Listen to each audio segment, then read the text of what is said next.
అంటే మా గురువు గారు కూడా వేదాంత జగన్నాథ్ శర్మ గారు కూడా ఒక 50 సినిమాలకి పనిచేశారు.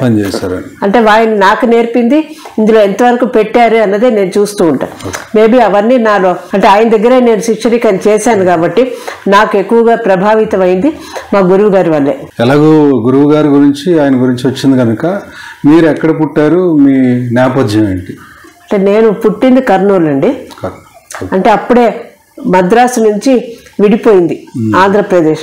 విడిపోయినప్పుడు కర్నూలు వాజ్ ది క్యాపిటల్. తర్వాత ఆంధ్రప్రదేశ్గా ఫామ్ అయినప్పుడు హైదరాబాద్ క్యాపిటల్ అయింది.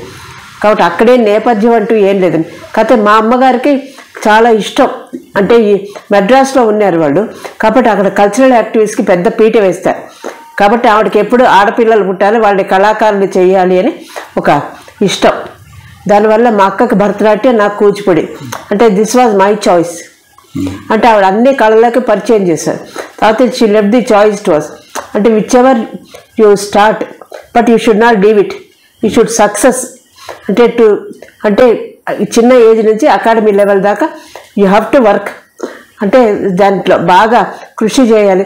ఏ ప్రక్రియ అయినా కావచ్చు, సింప్లీ దాని పరిచయం కాదు, దానికి ఒక స్థాయికి తీసుకురావాలి. అంటే ఇట్ షుడ్ బి యువర్ పట్టుదల ఉండాలి అని ఆవిడ మాకు మమ్మల్ని చాలా ఇన్స్పైర్ చేశారు.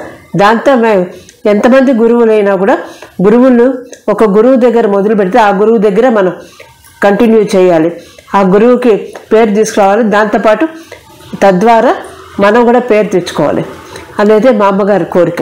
అది తీరిందని అనుకుంటున్నా. ఎలాగో తల్లిదండ్రుల గురించి చెప్పారు కనుక ఇంకొంచెం డీటెయిల్గా అమ్మ నాన్న కుటుంబ నేపథ్యం గురించి చెప్పండి. అంటే మా నాన్నగారు మంచి సింగర్ అండి. కేఎల్ సైగల్ పాటలు చాలా బాగా పాడేవాడు.